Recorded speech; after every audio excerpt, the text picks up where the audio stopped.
Hello again. This is Jesse.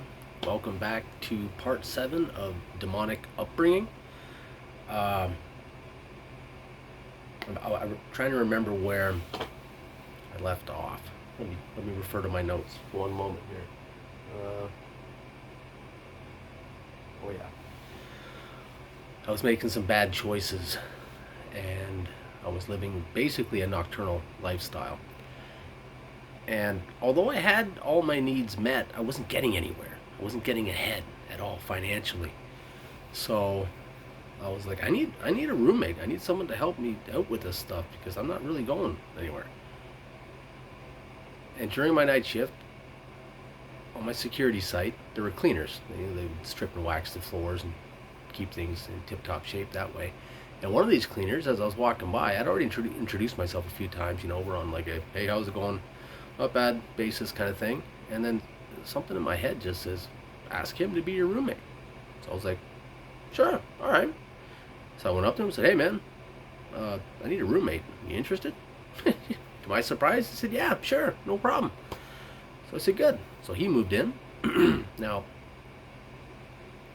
I learned that through living with this guy that he was into heavier drugs than I was into. And he introduced me to some heavier drugs. He was also into, like, at this time, the raving scene, you know, dance clubbing and whatnot. So I was interested. I'd never done that before. Sure, let's give it a whirl. So he took me to my first rave, and that was an experience. I partook in some drug known as ecstasy, and I'm waiting for that to kick in. And it was just such a strange environment. I mean, the music's blasting. I'm mostly a metal guy, but I'm like, maybe I'll try something new. I tried some other things that were new, so let's see where this goes. And you know what? I just never felt right there. It just didn't feel good. I always felt out of place, no matter what. So even when the drugs are at their highest, I was just not. I couldn't. It was something wouldn't let me go. It was odd. I would have probably assumed now that that was the Lord. So what happened through the night? This rave was supposed to go on all night, and I'm seeing weird things. I'm seeing guys dancing in gas masks, and just everything's just weird. Like, people are making out and actually having sex, like right on the floor, in corners and whatnot. And they brought blankets and pillows, and it was just whoa. Yeah. And then about halfway through the night, the DJ gets on, and I guess we had bought our tickets to get in, and they gave us little wristbands.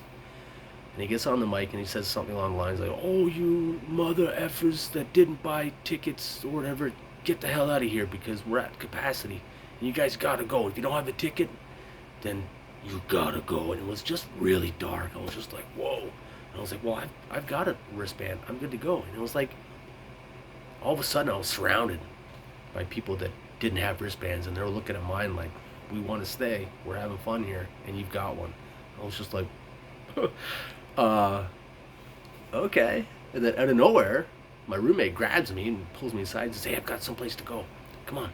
So I went with him, and he found like a tiny room. We went down the hallway, went into a tiny room, and there were pillows. There's another DJ spinning in there.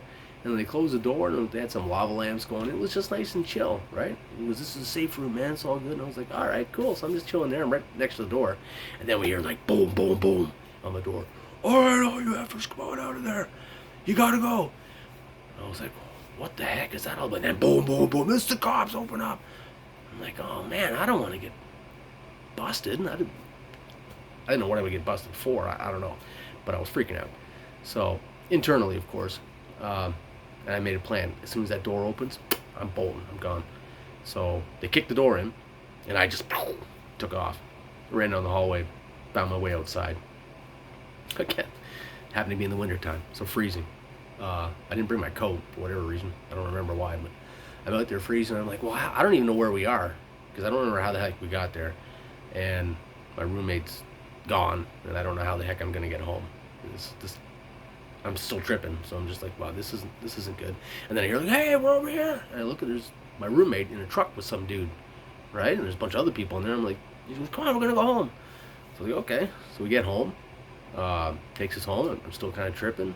come back to our place. I'm playing video games. Two other people came back to my place from this rave. I don't even know who they are. It was this two guys and this girl. And the next thing you know, I'm looking over and this guy and this girl are having sex right next to me on my couch. And I'm just like, okay, it's kind of weird. And the guy sitting across from us is on the couch and he's just glaring at them. I'm like, well, that doesn't look good. What's going on here? So I looked at him and I said, you, me, let's go. So I took him into the other room, my bedroom, and I said, what's the deal, dude? You look like you're going to kill somebody.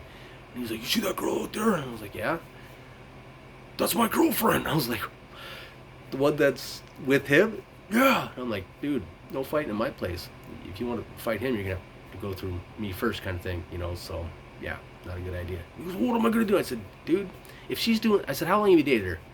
And he says, well, I've known her for about 2 weeks. And I was like, it's nothing, bro. Like, get over it. If she's doing that in 2 weeks, you don't want her anyway. So we became good friends, me and that guy. But anyhow, yeah. So I'm getting introduced to all these extra drugs, partying a lot more, up all night, hardly seeing the sunshine, not calling home, not keeping in contact with my parents or my brothers or anybody from back home. I'm just on my own, and it's really taking its toll on me, you know. Went to a house party with my boss, of all places, of all people, and a hash joint. We're all standing in a circle and a hash joint comes around. So I was like, sure, never done this before, let's give that a shot. Take a few puffs off that. It goes around one more time, comes back to me, take 2 more puffs, and I just remember black, nothing. I don't remember anything. Apparently, we went to a club that night, and I just went completely berserk. Dancing up the dance floor. I got up on tables. We're kicking over people's drinks. The bouncers wouldn't come in. I'm not a big guy. I'm like 5'9", you know, at this point. And I'm super skinny because I'm not hardly eating anything. So I was maybe 160 pounds. And the bouncers wouldn't touch me. I don't remember any of this. So I wake up the next day in my own bed. I don't remember how I got home, nothing like that. And I go into work the next day, and there's my boss. He's like, whoa, hey, there's the wild man. I'm like, what are you talking about? And he says, dude, you were on fire last night. And he told me about being on the tables, kicking over drinks, and then dancing up the dance floor and all of it. And he said, I said, why didn't the bouncers like throw me out? I was like embarrassed. I was like really embarrassed. I don't remember anything. And he says, they were scared of you, man. I'm like, what the heck could they be scared of me for? Well, I know now because it wasn't me in there. It was demons were using my body to have fun, to revel, to glorify the kingdom of darkness. So I was basically tied up in my own house by my own free will, because I gave them, through the hash, the legal right to come into my house, my temple, and defile it and to use it for their own purposes. That's how they do it, man. That's how they get in. So, more shame, because I don't know what I did. I was acting like an idiot and blah, blah, blah, and all that kind of stuff. So, yeah. And then my roommate is starting to talk to me about weird stuff now, like occult stuff. And I'm curious. And I asked him, I said, he never gave me a solid answer of what he was talking about. And I was like, can you teach me? And he says, yeah, I can teach you. And I was like, oh, okay. And at this point, I done my first trip ever of acid, you know, which is a hallucinogenic. And I never really got a whole lot off of that. It was weird, but it wasn't the kind of thing that I was like really loving it. And then I'll talk about my second trip with ecstasy, and also all the times where God sent me messengers that I rejected. Yeah, okay. That will be part 8. Thank you for, if you've listened to this up until now, thank you for your patience and your time. I hope you're getting something out of this. And yeah, let's glorify the kingdom of the Lord. So I bless you in Jesus Christ's holy name. Amen.